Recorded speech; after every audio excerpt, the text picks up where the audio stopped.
this is BJ Hyman, and we're going to be talking about books. And so for my first time that I thought I'd talk to you about a kind of book that a lot of my book club friends and things like that I talk to regularly are kind of reaching for in this unsure time that we're all having to live in.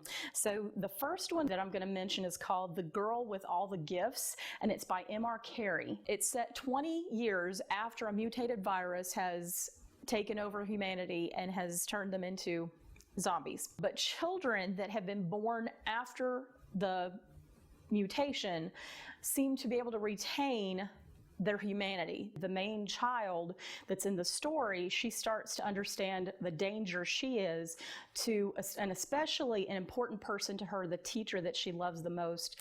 It's kind of like a mother figure to her. My second recommendation is called Station 11, and it's by Emily St. John Mandel. It follows a nomadic troupe of actors and musicians that go from town to town with something that's called the Traveling Symphony. They're headed to a former airport that is now known as the Museum of Civilization.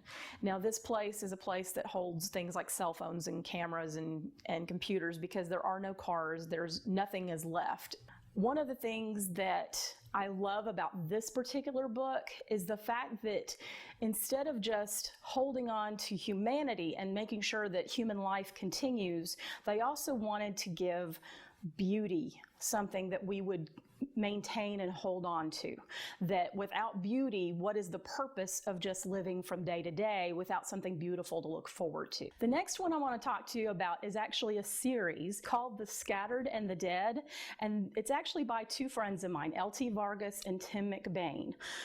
It's a zombie apocalypse series unlike anything else I've ever read. It's less about the fighting and the attacks and everything else, and more about the survival aspects of it. It's a very interesting, very introspective series. This last book that I want to talk to you about is The Road by Cormac McCarthy.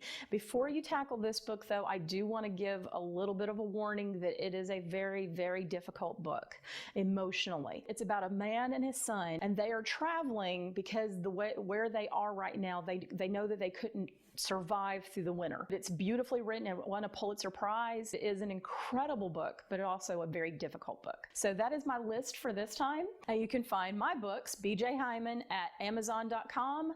You can find Day Zero series and also Sleep Tight.